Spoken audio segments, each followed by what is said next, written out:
Bonjour Sévrard, donc tout d'abord je voudrais dire un grand merci à tous d'entre vous qui me soutiennent, parce que lorsque j'ai laissé un message sur ma page Facebook en expliquant que j'étais convoqué à la police, vous avez été très nombreux à me soutenir, à me donner des conseils, à partager l'information. Donc un grand merci. Je voudrais remercier aussi les deux avocats qui m'ont soutenu et qui m'ont conseillé, donc merci Yves et merci Philippe. Donc l'audience avec la police s'est très bien passée, c'est pas très agréable mais c'est comme ça. Et je suis convoqué au tribunal à la fin du mois de juin pour le délit de diffusion de fausses nouvelles de nature à troubler la paix publique. Moi, j'ai jamais eu l'intention de troubler la paix publique. Je donne un autre éclairage de la situation avec mes vidéos, différentes de ce que disent les médias.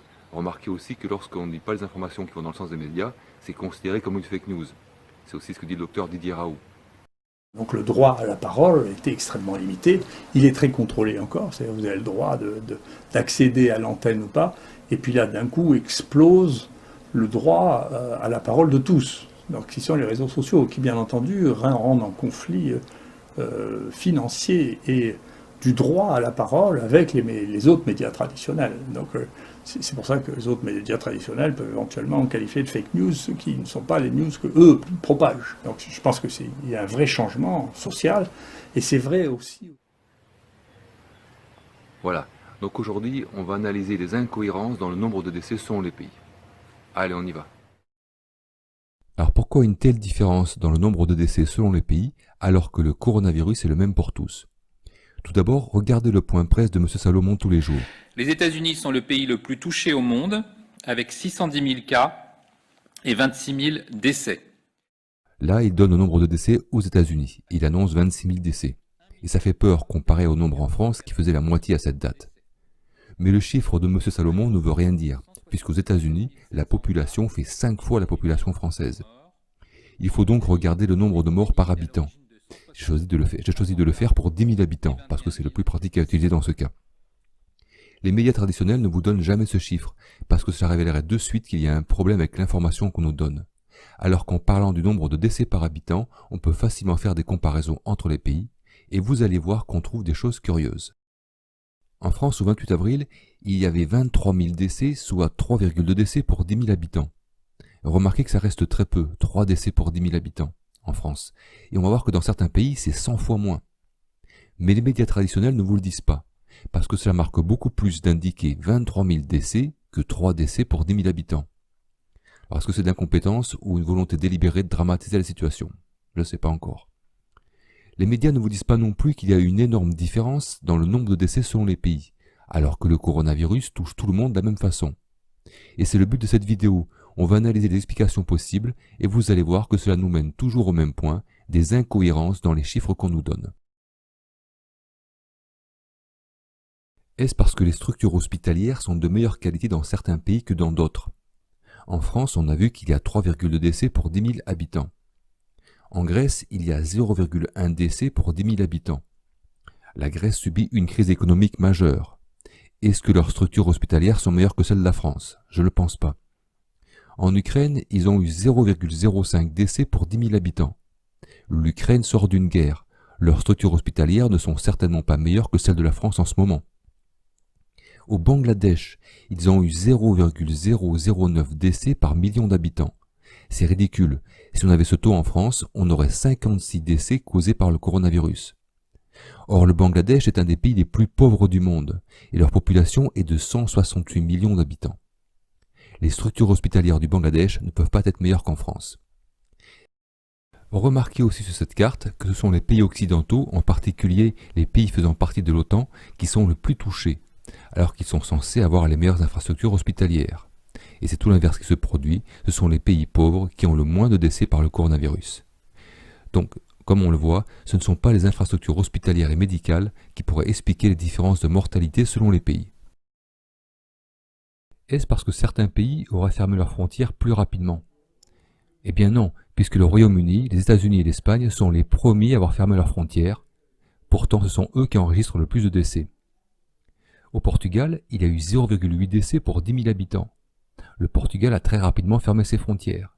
Mais ce pays est juste à côté de l'Espagne où il y a eu beaucoup de décès. Puisque ce virus est si résistant, alors les vents auraient dû le déplacer en quelques heures vers le Portugal. Et Madrid, la capitale de l'Espagne, n'est qu'à 300 km du Portugal. Regardez maintenant au Vietnam. Il y a eu seulement 300 cas recensés et aucun décès. alors que ce pays de 98 millions d'habitants se trouve dans une zone fortement concernée par le coronavirus. Et le Vietnam a 300 km de frontière avec la Chine. La même chose au Cambodge, aucun décès. Au Laos, aucun décès. En Birmanie, 5 décès pour un pays qui fait 55 millions d'habitants. En Thaïlande, 60 décès pour un pays qui a le même nombre d'habitants qu'en France. Et regardez où se situent ces pays par rapport à la Chine, qui était le point de départ de l'épidémie. Mais ça aussi, les médias n'en parlent pas. La fermeture des frontières ne peut pas expliquer les différences de mortalité selon les pays. Alors, est-ce que certains pays auraient mieux géré la crise, auraient adopté des mesures pour tester les personnes, isoler les malades, fournir des masques pour qu'il n'y ait pas trop de décès? Mais on a vu que le gouvernement français a beaucoup de difficultés à gérer la situation, alors que le pays fait 65 millions d'habitants. On peut penser que plus un pays sera grand et peuplé, plus ce sera difficile de mettre en place des mesures pour protéger toute la population, dépister et isoler les malades afin d'éviter l'augmentation du nombre de décès. Pourtant, au Brésil, population de 211 millions d'habitants, il y a eu 25 fois moins de décès qu'en France. Impossible pour un pays aussi grand et varié d'adopter rapidement des mesures qui auraient permis de limiter le nombre de décès. Au Nigeria, en Afrique, c'est un gigantesque pays de 196 millions d'habitants. C'est un des pays les plus corrompus du monde, où l'État est sans cesse en lutte contre les chefs locaux. Là aussi, difficile de penser que le gouvernement de ce pays aurait mieux réagi que nous. Pourtant, il y a eu 140 fois moins de décès qu'en France. En Inde, il y a une population de 1,4 milliard d'habitants, 650 fois moins de décès qu'en France. Impossible de mettre en place des mesures rapidement pour protéger toute la population. Pourtant, ils n'ont eu qu'une centaine de décès. L'Ukraine encore, on a vu qu'ils sortaient d'une guerre. Difficile là aussi de penser qu'ils auraient mieux réagi que nous pour gérer cette crise. Pourtant, ils ont 70 fois moins de décès que nous. On peut continuer encore longtemps l'analyse et on voit que la façon dont les pays ont géré l'épidémie n'explique pas les différences énormes dans le nombre de décès. Est-ce que le nombre de décès varie parce que le confinement est respecté de façon différente selon les pays? Mais en Afrique, le confinement est très peu respecté, parce qu'ils n'ont pas les aides sociales qu'on trouve dans nos pays, et si les gens ne travaillent pas, ils ne gagnent pas d'argent au jour le jour, ils ne peuvent pas se nourrir. De plus, les Africains ont une vie très sociale, ils vivent très proches les uns des autres, le plus souvent à cause des conditions précaires. Pourtant, le nombre de décès causés par le coronavirus y reste très faible. Au Nigeria, on vient de le voir, 400 décès pour un pays 3 fois plus peuplé que la France, pas de confinement. Côte d'Ivoire, 14 décès, un couvre-feu mais pas de confinement. En Éthiopie, pas de confinement, 3 décès. Au Zaïre, couvre-feu mais pas de confinement, 6 décès. Et sont des pays qui ont plus de 80 millions d'habitants. Au Brésil, le président Bolsonaro s'oppose au confinement parce qu'il estime que ça va tuer le pays et le confinement y est très peu suivi. Et il y a 25 fois moins de décès qu'en France. En Suède, il n'y a pas de confinement et moitié moins de cas qu'en France, en nombre de décès par habitant. En Hong Kong, c'est le pays avec la plus forte densité de population au monde, donc pas de distanciation sociale, pas de confinement, il n'y a que 4 décès. Et Hong Kong est en Chine dans une région très urbanisée. Plusieurs pays n'ont pas suivi le confinement et, malgré tout, ont très peu de décès. Donc comme vous le voyez, les différences dans le confinement n'expliquent pas la disparité du nombre de morts selon les pays. Puisque le virus touche surtout les personnes âgées, est-ce que les pays jeunes auraient moins de décès que les pays vieillissants? On pourrait penser qu'en Afrique il y a peu de décès parce qu'il y a une population très jeune. Mais le Japon, qui a la population la plus âgée du monde, a 160 fois moins de décès que la France. La Grèce aussi et le Portugal ont aussi une population vieillissante, et le nombre de décès par coronavirus y reste très faible. Donc là aussi, les différences d'âge dans la population n'expliquent pas la disparité du nombre de morts selon les pays. On pourrait penser que le nombre de décès est faible dans certains pays parce qu'ils commencent seulement à être touchés par l'épidémie. Mais lorsqu'on regarde les graphiques montrant l'évolution du nombre de nouveaux cas Covid-19, on voit que même pour les pays touchés plus tardivement, le nombre de nouveaux cas diminue. En Chili, en Suède, en Algérie, au Sénégal, en Nouvelle-Zélande, en Iran. Et regardez aussi en France, le nombre de nouveaux cas est en chute libre. C'est ce qu'affirme déjà le Dr Raoult il y a un mois. Et c'est ce qui se passe chaque année avec les grippes saisonnières. Pour nous, l'épidémie est en train de disparaître progressivement. Donc c'est une des possibilités que j'avais évoquées parmi d'autres, que l'épidémie disparaisse au printemps et que d'ici quelques semaines, il n'y ait plus de cas pour des raisons qui sont extrêmement étranges, mais qui sont des choses qu'on a l'habitude de voir pour la plupart des maladies virales respiratoires. Donc c'est assez banal. Regardez aussi l'évolution du nombre de cas en Chine. Ce n'est pas parce qu'un pays a été touché plus tard par le Covid-19 que le nombre de décès est plus faible, puisque presque partout dans le monde, le nombre de nouveaux cas est en diminution. Alors on récapitule, comment expliquer que le nombre de décès varie autant entre les pays? Je vous rappelle que cela va de 0 décès dans plusieurs grands pays à plus de 40 000 décès aux États-Unis. C'est énorme cette différence. Ça serait une disparité entre les structures médicales? Non. Certains pays auraient fermé leurs frontières plus tôt? Non. Certains pays ont pris de meilleures mesures? Non. Certains pays ont imposé un confinement plus strict? Non. Ce sont les pays dont la population est la plus jeune qui ont le moins de décès? Non. Ce sont les pays qui ont le moins de décès qui sont juste au début de l'épidémie? Non. Comme vous pouvez le voir, les chiffres qu'on nous donne sont incohérents et ne permettent aucune explication rationnelle.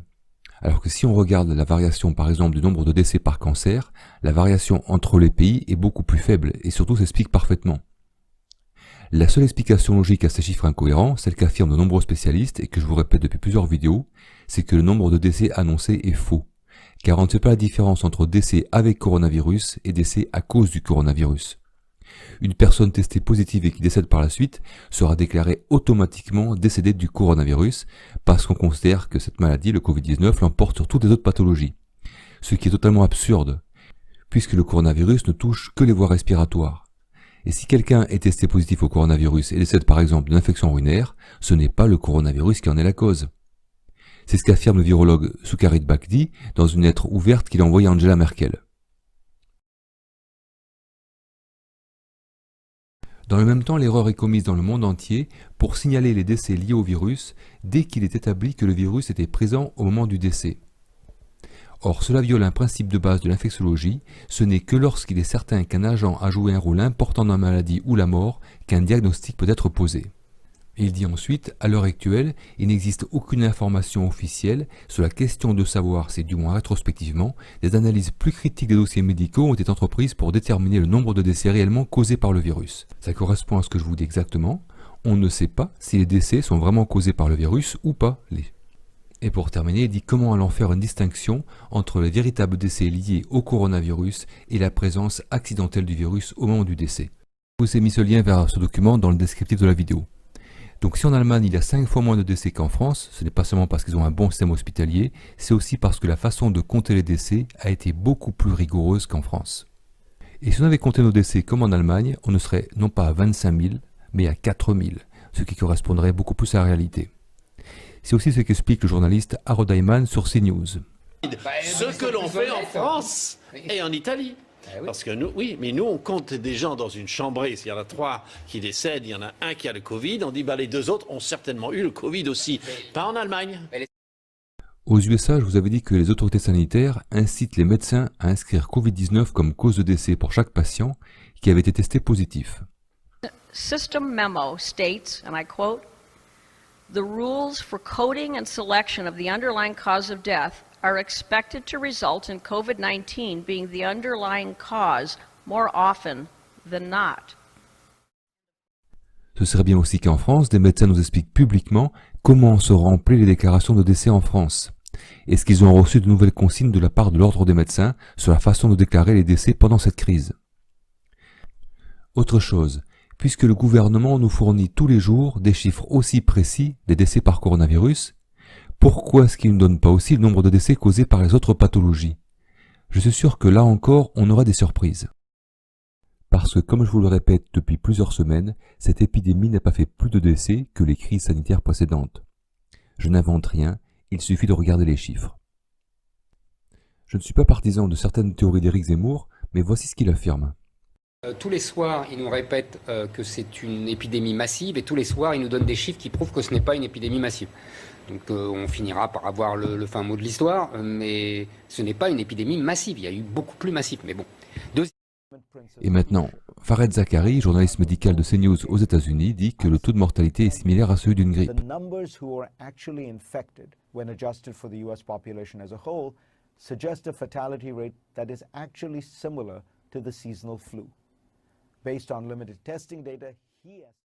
Donc, que dire de plus, si ce n'est que les plus grands infectiologues du monde entier affirment que cette épidémie n'est pas plus grave qu'une grippe saisonnière.